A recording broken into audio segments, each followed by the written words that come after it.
Hello, आता आपण बघूया तुला जपणार आहेचा एपिसोड रिव्ह्यू.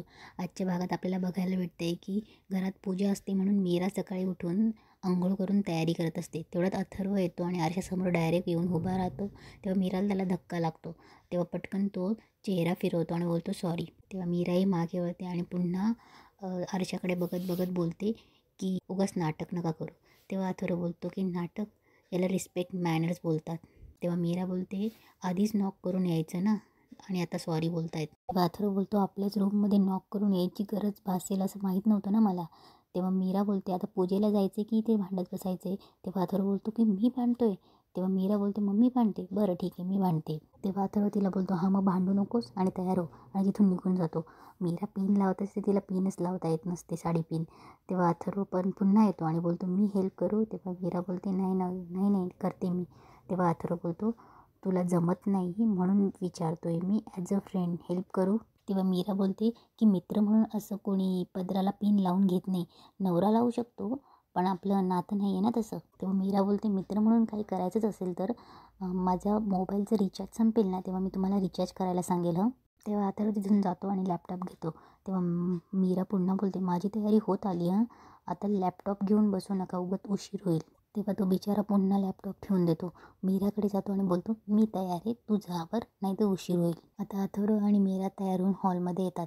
तेव्हा अजित त्याच्या आईला सांगत असतो की मॅचिंग दिसत आहेत. तेव्हा नर्मदा बोलत असते की आयुष्यात काहीच मॅचिंग नाही आहे. तेव्हा अंबिका मीराला बोलते की मीरा फार गोड दिसतेस, तुम्ही दोघंही फार गोड दिसत आहेत. तेव्हा मीरा मान डोलवत असते. हे बघून मायाला काहीतरी शंका येते. तेव्हा माया तिच्याकडे टक लावून बघतच असते.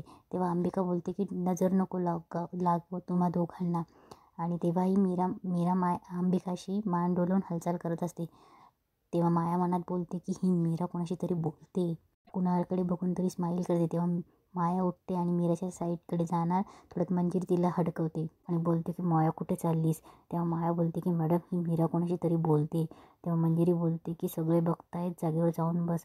तेव्हा माया बोलते अहो मॅडम ती कोणाशी तरी बोलते मी सांगते ना. तेव्हा मंजिरी पुन्हा तिला जागेवर जाऊन बसायला लावते. तेव्हा आता गुरुजी पूजा सुरू करतात. मंजिरीचं लक्ष पूर्ण दाराकडे असतं की ती बघत असते की ती आजी कधी येते म्हणून. तेव्हा अथर्व आणि मीरा एकमेकांकडे बघतात हसतात. तेव्हा गुरुजी हवन पेटवतात आणि बोलतात की तुम्ही तूप घालायचं आहे आणि तुम्ही हाताला हात लावायचा आहे म्हणून. तेव्हा अथर्व हवनमध्ये तूप टाकतो आणि मीरा त्याच्या हाताला हात लावते. अथर्व मीराकडे बघतो आणि पूजा सुरू होते.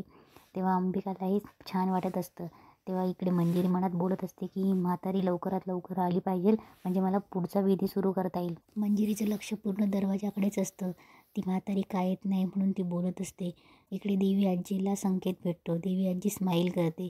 इकडे विधी सुरू असतो आणि मंजिरी बोलत असते की एवढा वेळ झाला नाम जपही सुरू आहे तरीही म्हातारी अजून का येत नाही म्हणून. तेवढ्यात मंजिरीला एक युक्ती सुचते. ती मीराकडे जाते आणि बोलते की मीरा देवी आईला साकडं घाल आणि तिला म्हणावं आशीर्वाद द्यायला ये. तेव्हा मीरा हात जोडून देवी आईला प्रार्थना करते की देवी आई तुझी कृपा नेहमीच या घरावर राहिली आहे, त्यामुळे आजसुद्धा आशीर्वाद द्यायला ये आणि ही पूजा गोड मानून घे. तेव्हा मंजिरी टेन्शनमध्ये येते आणि बोलते मनात बोलत असते की ही म्हातारी कुठेस तू देवी, दरवेळी त्या म्हातारीचा उपयोग करून येतेस ना मग आता का नाही. तेव्हा मंजिरी देवी आईकडे बघून बोलते की मला माहिती आहे मार्जरीच्या शक्तीला घाबरलीस ना. तेव्हा मंजिरी बोलत असते की हो मार्जरीच्या शक्तीलाच घाबरलीस तू. तेव्हा देवी आजी पुन्हा स्माईल करतात आणि जोरात शंखनाद होतो. तेव्हा इकडे मंजिरीला शंखनादाचा त्रास होत असतो. ती दोघं कानं दाबते. दोघं कानांवर हात ठेवते. तेव्हा सगळे तिच्याकडे बघत असतात. अजित, नर्मदा सगळे तिच्याकडे बघत असतात. तेव्हा दादासाहेब बोलतात की मंजिरी काय झालं आहे. तेव्हा मंजिरी अडखळत बोलते की नाही ते शंखनाद होतो आहे ना. तेव्हा दादासाहेब बोलतात की अगं शंखनाद इथे पूजापाठ होतो आहे. तेव्हा मायालाही कळत नसतं की मंजिरी अशी का बोलते म्हणून तीही कानाला हात लावून बघत असते. तेव्हा दादासाहेब बोलतात ठीक आहेस ना. तेव्हा मंजिरी हो बोलते. तेवढ्यात देवी आजी दारात येऊन उभी राहते आणि बोलते मीरा. तेव्हा सगळे तिच्याकडे लक्ष देऊन बघायला लागतात. मीराला अथर्वला आनंद होतो. मंजिरीला तर खूप आनंद होतो. तेव्हा माया मनात बोलत असते की ही थेरडी इथे कशी आली, हिला सगळीकडे शोधून झालं तेव्हा नाही दिसली. आणि आत्ता ते मंजिरी अनन्याला बोलते की अनन्या. तेव्हा अनन्या आजीला घ्यायला जाते आणि अनन्या बोलते आजी तुम्ही.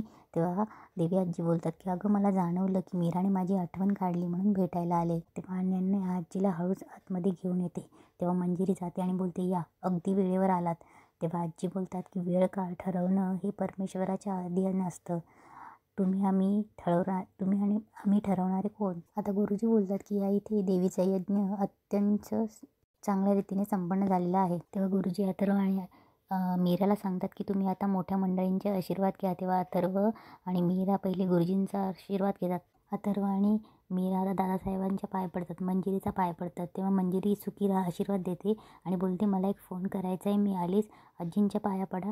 तेवढ्यात मंजिरी फोन घेऊन बाहेर जाते. तेव्हा मीरा आणि अथर्व आजींचा पाय पडतात. तेव्हा आजी आशीर्वाद देतात की सुखी राहा, अखंड सौभाग्यवती भव आणि कायम सुखी राहा बाळा. तेव्हा मीरा बोलते आजी आमच्या घरी मंगल कार्य सुरू असतं हे तुला कसं कळतं गं.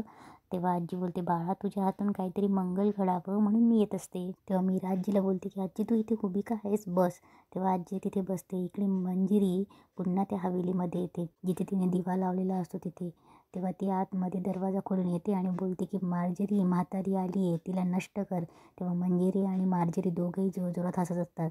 तेव्हा मंजिरी एका कटोऱ्यामध्ये राग घेऊन येते आणि त्या दिवाभोवती रिंगण घालत असते. ते रिंगण कंप्लीट झाल्यावर मंजिरी त्या रिंगणामध्ये उभी राहते, हातात राग घेते, काहीतरी मंत्र बोलते आणि त्या मंत्र बोलून ती राग त्या दिव्यावर शिंपडते. त्या दिव्यातनं एक काळा गोळा वरती यायला लागतो. तेव्हा मंजिरीला हसायला येत असतं. इकडे आजीला समजत असतं. इकडे गुरुजीही अथर्वला आणि मीराला सांगत असतात की अशा रीतीने पूजा संपन्न झाली आहे. पुढचा आठवडाभर देवीसमोर तुपाचा दिवा लावायचा 11 दिवस आणि देवीसमोर 11 वेळा जप करायचा. तेव्हा मीरा बोलते हो गुरुजी करेन मी. इकडे तो गोळा वर येत मंजिरीकडे येतो. मंजिरी त्याला खुणवते. तो गोळा दरवाजाच्या बाहेर जातो. बाहेर जात रामपुऱ्यांच्या हवेलीत जात असतो. इकडे पूजेसंबंधी सगळे हॉलमध्ये गप्पा मारत असतात. मंजिरी खिडकीतून बघत असते. तो गोळा हॉलमध्ये शिरत असतो. आजीचं लक्ष असतं. मंजिरीला इकडे खूप आनंद होत असतो. आजीचं त्या गोळ्याकडेच लक्ष असतं. आजी त्या गोळ्याकडे बघत असते. इकडे मीरा आणि ते सगळे गप्पा मारत असतात. आजी उठते. गोळा जसा तसा आजीच्या जवळ येत असतो. आजीचं महागौरी मातेकडे लक्ष असतं आणि त्या गोळ्याकडेही लक्ष असतं. आजी उठते आणि इकडे मंजिरीला खूप आनंद होत असतो आणि इथेच आजचा एपिसोड संपतो. आता आपल्याला बघायला मिळणार आहे की मंजिरीचं आणि मार्जरीचं कटकारस्थान पूर्ण होतं की नाही. अशाच नवनवीन एपिसोडच्या रिव्ह्यूज ऐकण्यासाठी या चॅनलला लाईक आणि सबस्क्राईब करा.